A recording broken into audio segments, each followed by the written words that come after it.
ipina-deliver papunta sa bahay nila Pangulong Bongbong Marcos at Speaker Martin Romualdez. Mag-insert o magpasok ng 100 billion worth of projects sa BICAM.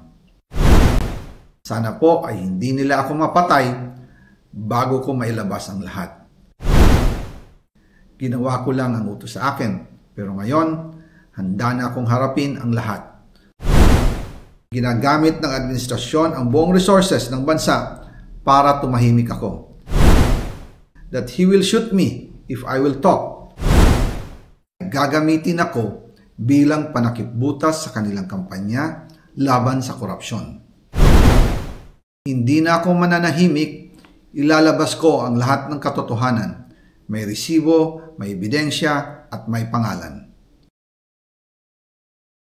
Kaya ngayon ay hinahamon ko si Ombudsman Remulla kung seryoso talaga siya sa mga sinasabi niya sa kanyang press release na idadamay niya pati si Martin Romualdez kung magbibigay ako ng ebidensya. Patunayan niya ngayon ang pronouncement niya. Imbestigahan niya ang fraternity Brad at ang kanyang kaibigan na si Speaker Martin Romualdez kung talagang tutupad siya sa tungkulin niya. Imbestigahan din niya si President Bongbong Marcos. Sabi nga ni BBM ng SONA, let's do it right at mahiya naman kayo, hindi po ba? Nananawagan din po ako sa Senado na imbestigahan ang 100 billion insertion ni Presidente. Alam ko po na hindi gagawin ni Ombudsman Remulla ang hamon ko. Pero magaling ang Senado sa investigasyon at ako ay naniniwala na dahil sa kanila, lalabas ang katotohanan.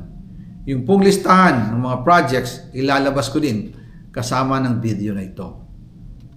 Dahil dito, mas lalong darami ang ipa-file na kaso sa akin.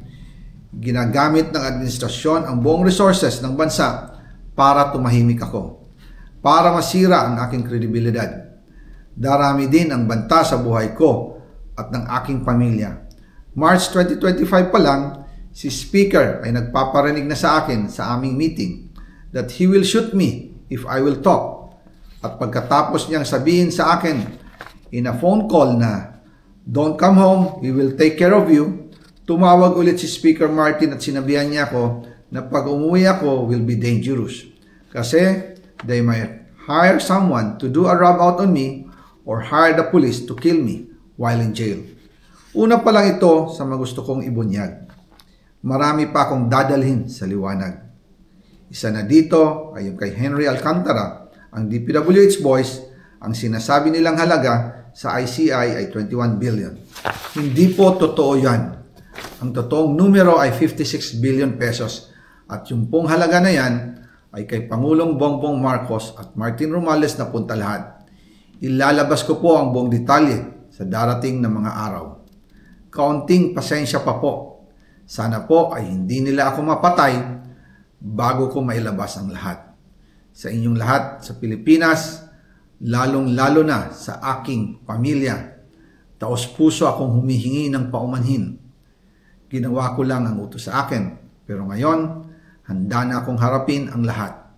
Uulitin ko po, yung pong pera, wala pong napunta sa akin. Dumaan lang po ang pera sa akin para i-deliver kay Speaker Martin Romualdez at Pangulong Marcos. Salamat sa inyong pag-unawa.